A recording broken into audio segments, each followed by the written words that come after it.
Ladies and gentlemen, chapter 3738 of America Another World, we get to see the jungle, PMCs and otherwise. Let's get right into the review.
For those of you who have not been paying attention to the current conflict in, say, the otherworldly France, well, let me just go ahead and get you caught up on it.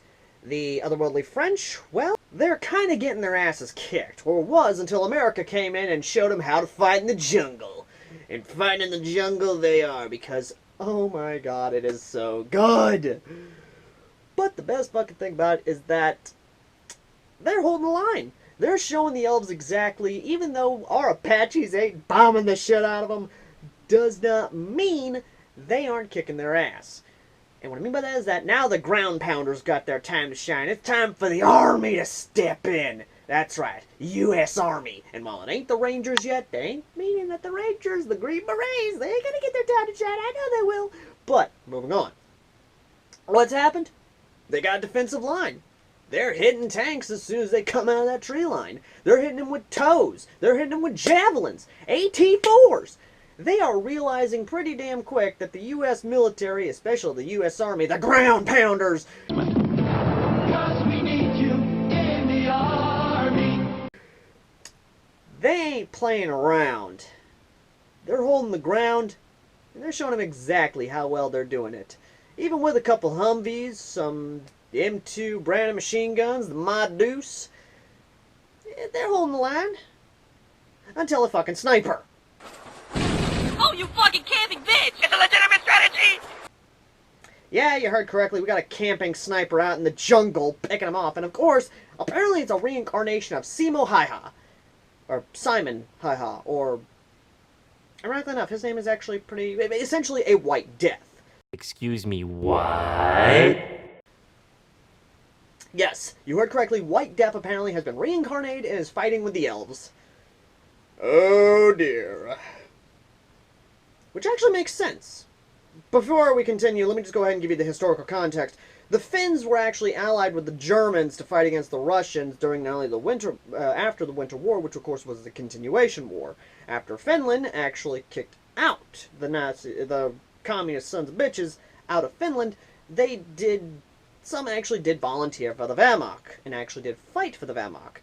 One of the best examples was a soldier who not only fought as a Finnish soldier during the, of course, Winter War and Continuation War, but also signed up to be a Wehrmacht officer and actually fought with the Wehrmacht during World War II, and then afterwards signed up with the U.S. Army and fought in Vietnam. I believe he also fought in Korea, but this guy was a soldier of 3 armies, and it is really a badass if you think about it. Either way, though. Sadly enough, reincarnation of Simo Hi-Ha is fighting with the Nazi elves. Which, in a historical context, makes sense, but I digress. So yeah, he's kicking our ass. Well, sniper. But, like, here's the thing. Any well-placed sniper on a battlefield can disrupt a defensive line if you know what you're shooting for. This is a good example throughout all of history.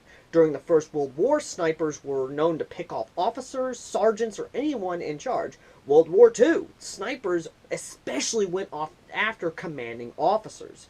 This is a great example of how a sniper placed in a well-placed position, can mess up anything.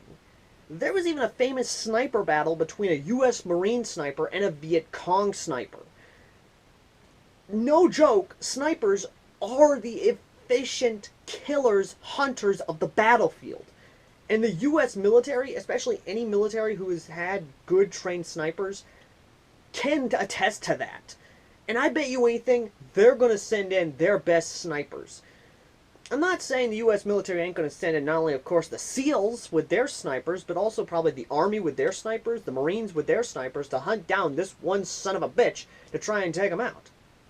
However, this does raise a question. If a reincarnation of Simo Hi-Ha is here, does that mean we get our patent? Amo, you magnificent bastard, I read your book! Does that mean George S. Patton is going to be reincarnated also? Please say yes. I beg you, please say yes, because I can only hope. I can only fucking hope. We get George S. Patton back in this game. We need a Patton to bring in the smackdown on these sons of bitches. We really do. Because America's kind of naked right now without their Patton against the Nazis. And I wouldn't be surprised if the female general from the last couple chapters that we followed on with her tank division wouldn't be seen as the Rommel. Or are we going to get a Patton and Rommel in different forms? I'm just saying, Ron, I'd like to hear this. Come on! Moving on from there.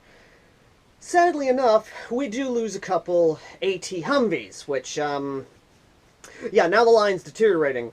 Not too bad, just a little bit, to the point where there's chaos, because again, like I said before, one sniper can mean a world of difference in a battlefield. If that particular opponent didn't happen to have, oh, I don't know, air support. And what by air support is, well, they got a guardian angel. And that guardian angel has to be a pair of F-35s with some good old-fashioned barbecue and sauce. Seriously? What? I just heard you get hard. And what I mean by barbecue and sauce, I mean napalm!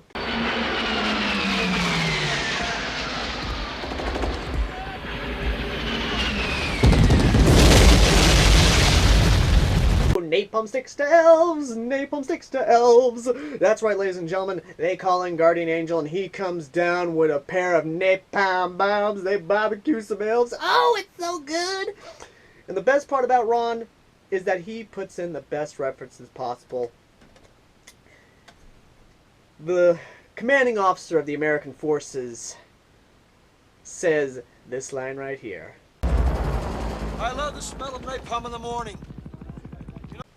And the best part is that he has to help explain to the otherworldly French general exactly what the hell just happened, because not only does he not know about napalm, he doesn't know anything about jet fighters. And the elves, they're in full panic, because they're trying to figure out who the hell these people are. How do they have jet fighters? How do they have napalm bombs? Or in their mind, fire bombs, which, I don't care, you burn either way. And it is so glorious.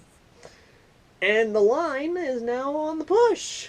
The elves are in full retreat because, shit, the jungle's on fire and the skies are speaking fire, freedom and brimstone. And the best damn part, Simo Hi-Ha actually survives.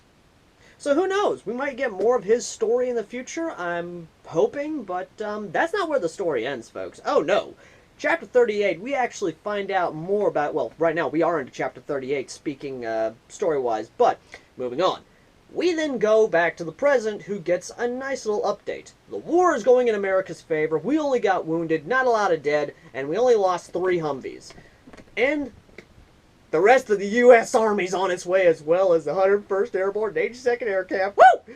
Okay, moving on. While the U.S. Army and military is doing its job, we then go over to the Suomi Kingdom, and of course, The Diamond Wolves. We're diamond dogs. You knew we'd be coming back to him. You fucking knew we'd be coming back to him. So let's get back, of course, to the PMCs and see what they're doing. However, they don't go to the main Beastman Kingdom, where it's like a United Nation type deal. No, instead they actually arrive at the Cat Kingdom. I see what you did there. You watch Hayao Miyazaki's The Cat Returns, didn't ya? Didn't ya? Moving on, though. And before anyone says anything, yes, I'm a furry. No, I'm not the stereotype furry. I use the actual idea to diagnose and, of course, dissect humanity and our species as a whole and how we are essentially not a very good race. We are not the best species, if you say anything. But that's a video for another day. Moving on, of course, back to the Cat Kingdom. And what I love about Ron is that he's actually dissected this whole aspect of a caste system. Because we get introduced to the caste system pretty quickly. The big cats, be it male or female, are the warrior caste, while the more slimmer, more smaller cats are essentially philosophers, thinkers, workers, things like that. Essentially the education caste and, that sort of thing, which the PMCs actually give us a really fun one, and oh my god, I fucking love it. So, of course, the PMCs the leaders of the PMC, which one of them is actually named Wolf, which, good on you, okay. We can see him as Big Boss. Moving on. They meet the warrior caste and Ron. Excuse me, the fuck did you just say? I'm sorry, hold up, what? Let me re-see that. What? Hold on. Hold the fuck up, hold on. Holy shit, Ron's a fucking squire. Hold the hell up, what? What? Just... Ron, you seriously insert yourself as some squire? Although, remembering our interview, you're a small cat, so... Yeah, that's actually understandable why you'd be put into that kind of caste system, so... Ick.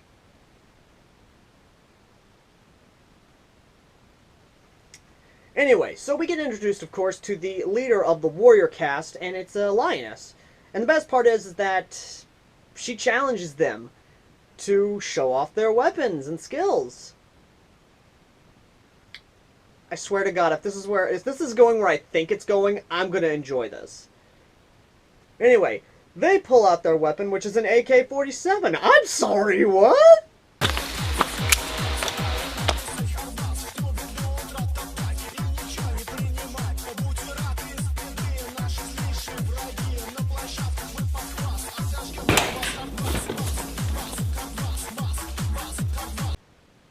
If this is going where I think it's going, I'm happy. I'm going to be very happy. But moving on.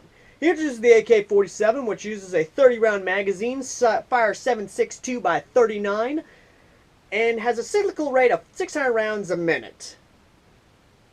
Oh, I'm already loving where this is going.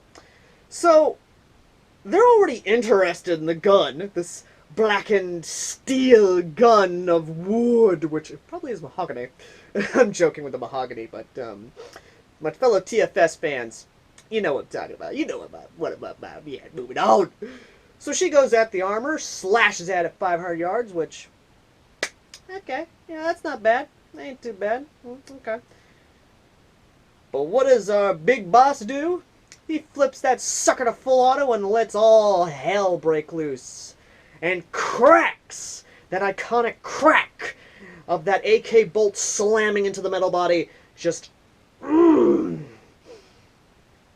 oh, baby, yes. And what does he say?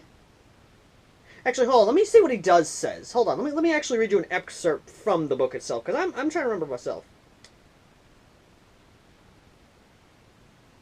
He looked at Villow's sword and smiled slightly. He nodded towards the sword.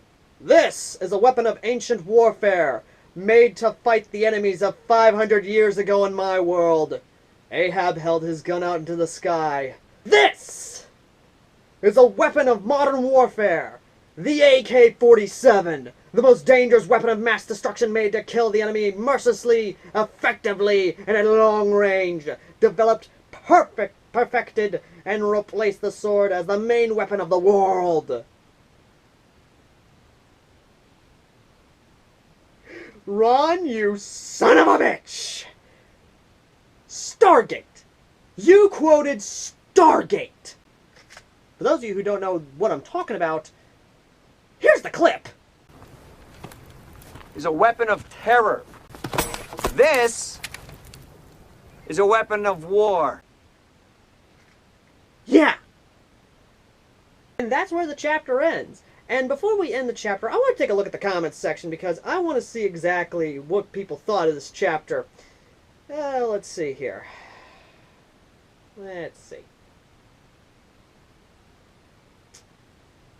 AK-47 wave?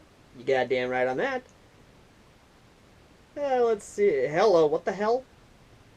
From the deranged one, a bit of an exaggeration with selling the AK platform there. MGs and submachine guns, SMGs, were what really killed off using swords. Assault rifles were only first invented during World War II, though the start of the death of melee only versus firearms being viable with the breech loaders, but yeah, just a wee bit of an exaggeration with the AK. Excuse me, what the fuck are you talking about?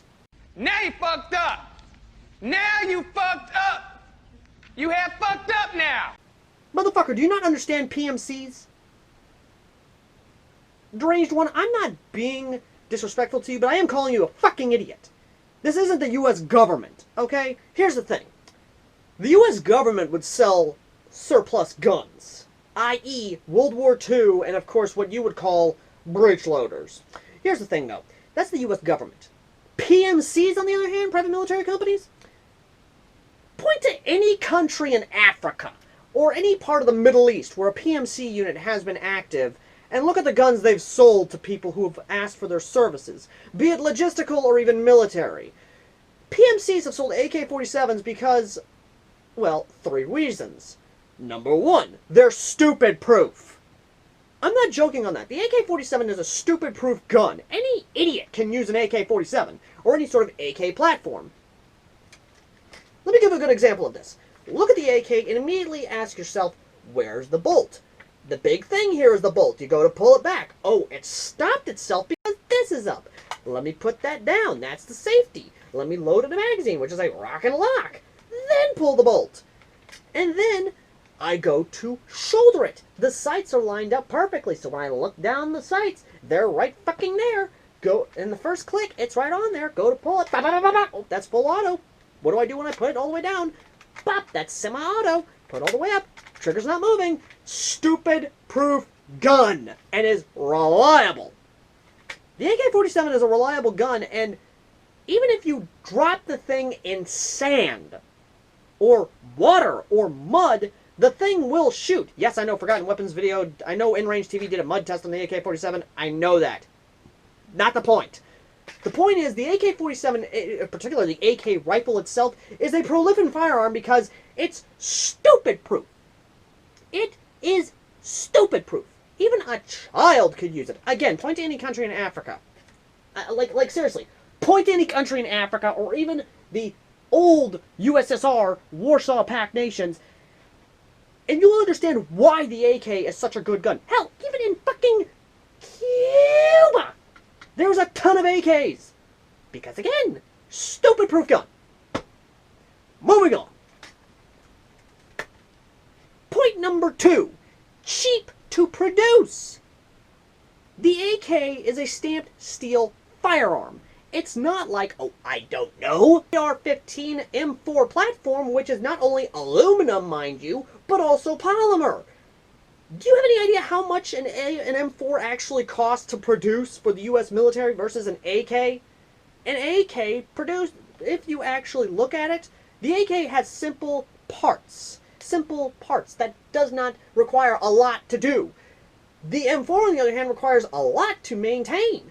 Even in the modern forms, an AR-15 platform will explode if not maintained properly.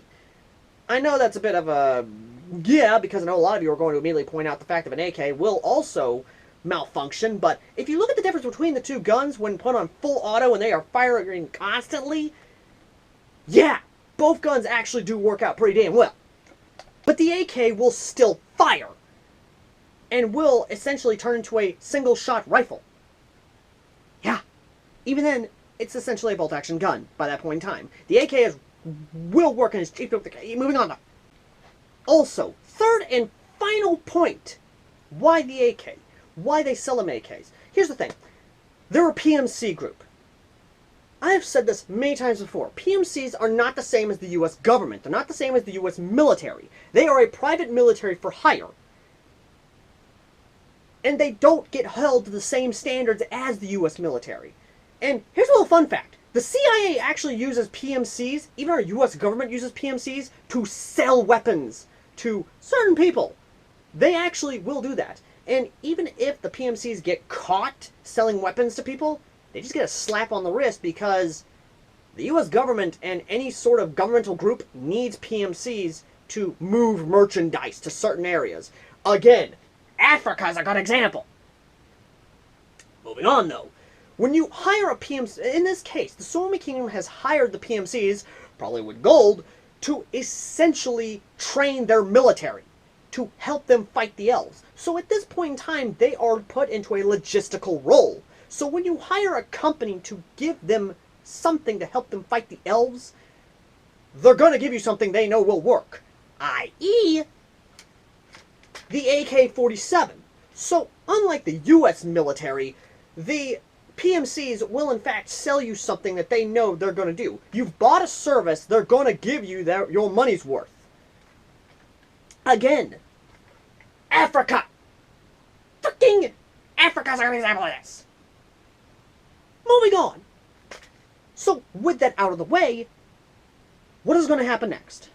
Well, like I said, the PMCs at this moment, or at least the Diamond Wolves, I can see being put into a logistical role, including our friends, the big old cats, which probably are about, say, 7 foot, probably 8 foot tall, give or take, with muscle and all that good jazz, will be armed with AK-47s and probably some Vietnam gear, if not good old-fashioned BD Woodlands, some Alice equipment, or even maybe AK harnesses, which this example right here is probably what we're going to get. So, like I said, they have bought what they could get. And to anyone out there who wants to try and argue against that, I'm sorry, have you actually looked at PMCs? Have you actually looked at private military companies? Have you actually looked at their businesses and practices? Because again, starting from the 70s all the way up, PMCs have always done this. This is their MO. When they have ever been bought into a logistical role, they have sold guns to the people who have bought their services. And again, this is the same MO. PMCs are doing what PMCs do best. They make money from war. And in this case, they're selling guns, training up fighters, and literally doing what they're paid to do. So before anyone says it's an exaggeration to see AKs being sold to these people, it's not, if you know the historical examples and you actually study things like I do. And of course look at countries which have had heavy PMC presences, i.e. Africa, as well as the Middle East. And that's how it is. Either way though, besides that, I can only hope that we maybe get an Ocelot. I can only hope Revolver Ocelot shows up. I pray to God. But yeah, what's going to happen? Well, I can see, of course, our big old cats being actually used. I can see them being trained by the PMCs to actually fight not only guerrilla warfare, but even practical warfare as well. I can see them using the AKs to a very big degree, and showing the elves that they are now fighting a war on 2 fronts, and they're getting their asses kicked. And of course, back with the U.S. military, I can see them doing the good old-fashioned Vietnam thing. Dropping napalm, burning elves left and right, doing their job. And, yeah. That's kind of what I see going on. Either way, though.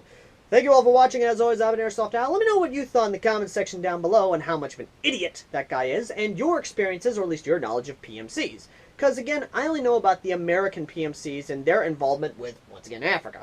So if you happen to have, if your country happens to have a PMC group, or private military contracting group, let me know in the comments section down below, because I'd love to hear about them. Because, again, I only know of American PMCs, not any other nation's PMCs. So, yeah. Anyway, thank you all for watching. As always, I've been AirsoftAL. Links to the chapters down below. And if you want to help support me or help support the channel, then please consider donating to the PayPal down below. And, yeah. I'll see you guys next time. Later.